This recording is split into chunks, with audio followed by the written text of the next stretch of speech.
Dinheiro que está indo embora da Bolsa de Valores do Brasil, os gringos estão retirando recursos daqui do nosso mercado financeiro brasileiro. Já foram mais de 20 bilhões de dólares que saíram da Bolsa só neste mês. 20 bilhões de reais, se fossem dólares ia ser mais preocupante. 20 bilhões de reais que saíram da Bolsa só neste mês.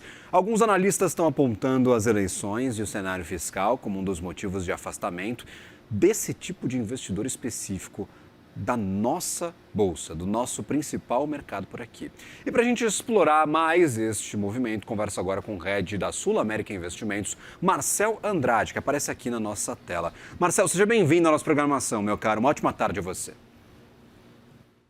Boa tarde, Gabriel. Prazer estar aqui com vocês. Desde que o mês começou, foram 3 pregões, se não me engano, com entrada de dinheiro aqui no mercado brasileiro.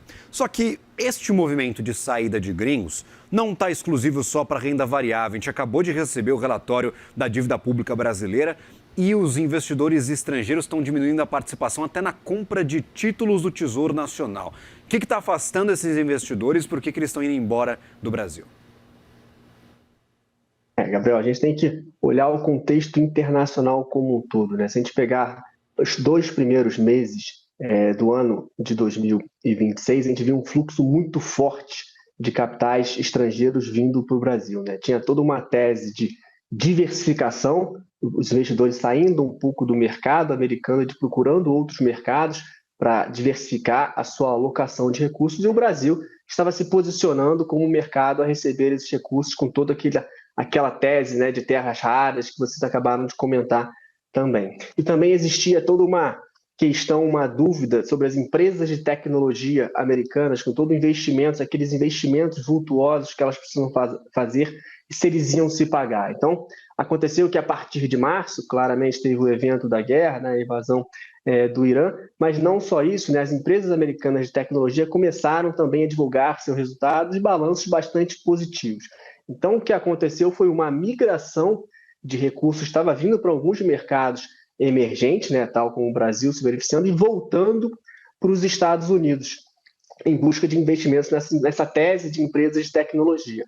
E mais do que isso, né, o Brasil, com relação aos mercados emergentes, começou a perder um pouco de atratividade para mercados emergentes como Coreia do Sul ou Taiwan, que tem essa tese também de inteligência artificial, né, que a Bolsa Brasileira não captura tão bem assim esse recurso. E outro também, o Brasil começou a perder um pouco de recursos para outros países latino-americanos, como propriamente o Chile, Colômbia e o Peru, que tiveram eleições mais pró-mercado, mais favoráveis ao mercado, né? Então, claramente, toda essa questão que a gente vai se aproximando um pouco das eleições e todas as incertezas que vêm com o processo eleitoral ainda intensificam ainda mais esse movimento de retirada de dinheiro, de fluxo do capital brasileiro, do mercado brasileiro como um todo, né? Você citou também a parte de renda fixa, tem também, a gente pode fazer uma analogia ao que está acontecendo lá fora, né? A gente tem visto os títulos americanos, né, as treasuries sendo negociadas em valores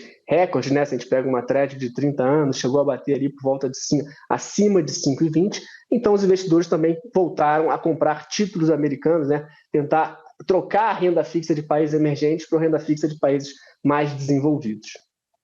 Este é um dinheiro que volta rápido, Marcel?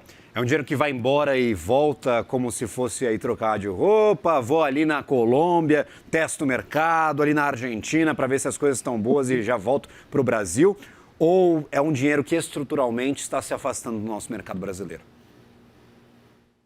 É claro que se a gente tiver medidas, principalmente do campo fiscal, assim, um pouco mais direcionadas para um controle fiscal, esse dinheiro tende a voltar para o Brasil, sim. O problema é que hoje a gente tem uma incerteza muito grande, né? Acho que o processo eleitoral, como sempre, como todo ano acontece, acaba gerando um pouco mais de dúvida sobre os investidores estrangeiros, que preferem ficar um pouco mais conservadores, esperando algum direcionamento do país, das medidas econômicas, mas a gente acredita que esse fluxo de capitais pode voltar para o Brasil, sim. É claro que se a gente estiver continuando assim, os Estados Unidos com essa tese de inteligência artificial drenando os recursos, pode ser que parte dos recursos apenas voltem. Mas a gente entende que assim, a gente chegando sinalizando a melhor sinalização do mercado brasileiro, principalmente do lado fiscal, esses recursos tendem a voltar sim para o Brasil.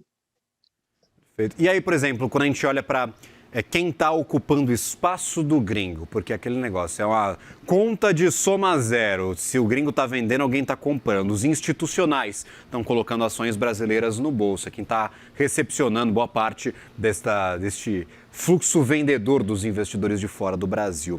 Só que há muitos investidores institucionais acabaram perdendo um pouco a força de influência aqui na Bolsa de Valores do Brasil. Quando entra dinheiro de gringo, a bolsa sobe, quando sai, a bolsa cai, isso acontece normalmente. O que está acontecendo com os institucionais? A gente pode esperar talvez uma dinâmica melhor para os fundos, para investidores, grandes investidores aqui no Brasil, neste cenário de afastamento de investidores de fora? Como você bem colocou, né, acho que principalmente falando de bolsa brasileira, né, de investimentos em renda variável, quem está dominando o fluxo são os investidores estrangeiros, seja porque realmente o volume é muito maior, mas também que os investidores locais eles estão pouco alocados em ativos de renda variável, ativos de risco como um todo, né? Hoje a gente tem uma renda fixa, se a gente olhar só para a taxa Selic, pagando ali 14% ao ano, se a gente olhar para títulos indexados à inflação, boa parte da curva o investidor recebe um título pagando inflação mais 8%. Eu acho que os recursos dos grandes investidores institucionais, principalmente domésticos, eles estão empossados na parte de renda fixa. Isso a gente não está nem falando de todos os produtos incentivados, né, que ao longo desses últimos 2 anos também chamaram bastante a atenção dos investidores.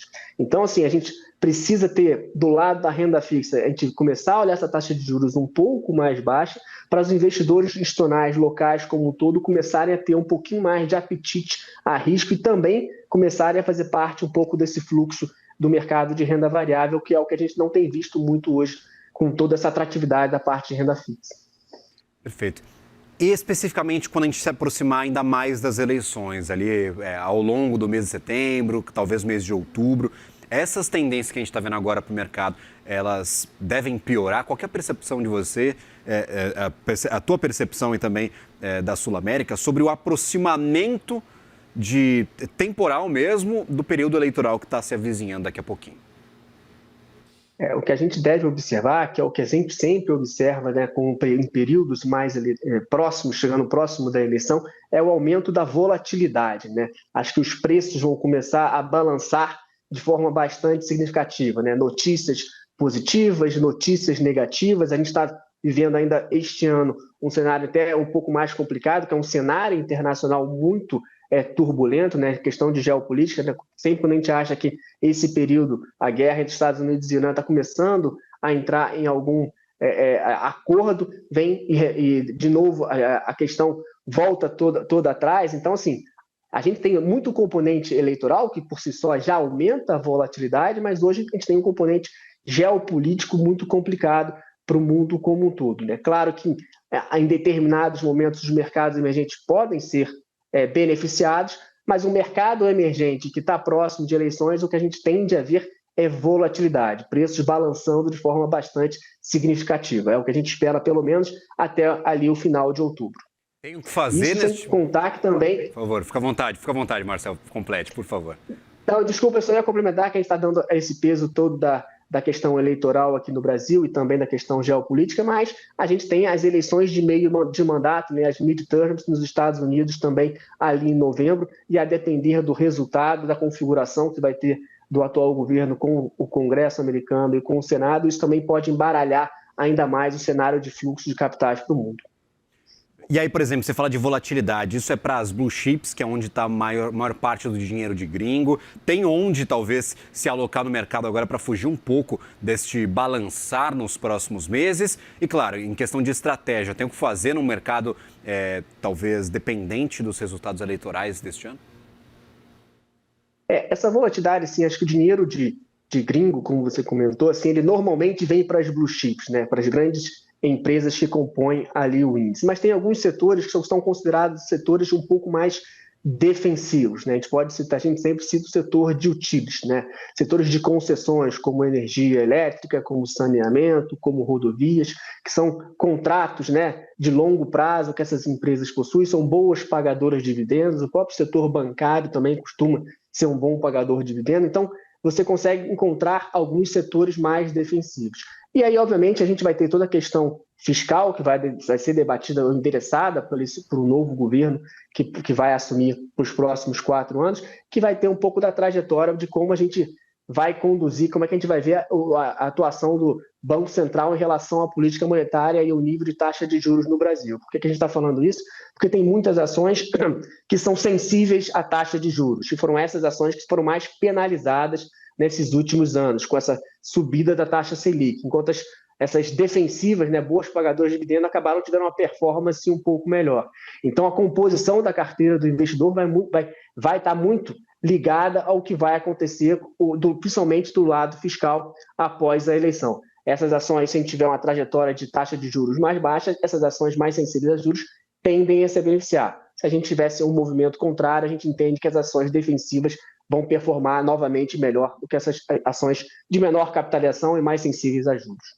A gente está vendo uma série de recuperações judiciais, extrajudiciais. Eu queria entender como é que afeta o dia a dia de vocês aí na Sul América para analisar empresas, cuidado com crédito, porque tivemos Casas Bahia, Braskem, Raízen, Grupo Pão de Açúcar. Hoje, não está na Bolsa, mas hoje a gente teve até o Habib's pedindo recuperação judicial. Então, como é que está esse dia a dia de olhar para companhias e tomar esse tipo de decisão diante de um juro tão alto no Brasil? Claro que assim, essa taxa de juros no patamar que está hoje, assim, as despesas financeiras nas empresas, penaliza muito a questão das despesas financeiras das empresas, né? Claro que a gente tem uma economia ainda aquecida, né? A gente teve uma economia aquecida nesses últimos 4 anos, então, pelo lado da receita, as empresas acabaram sobrevivendo, né?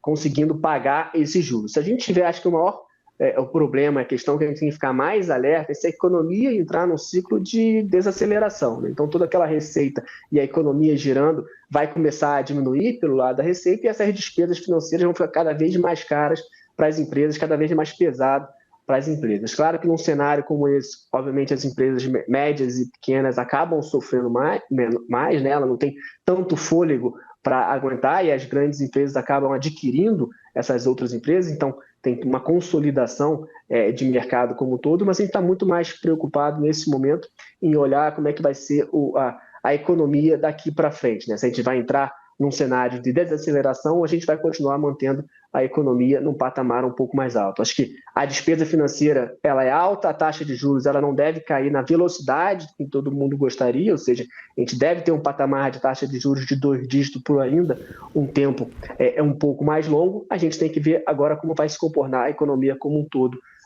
do lado da receita dessas empresas, né? Conversamos com Marcel Andrade, head da Sul América Investimentos. Que prazer tê-lo por aqui, meu caro. Uma ótima tarde. Até uma próxima. Sempre convidado ao fechamento de mercado. Muito obrigado, Gabriel. Boa noite a todos. Agradecido.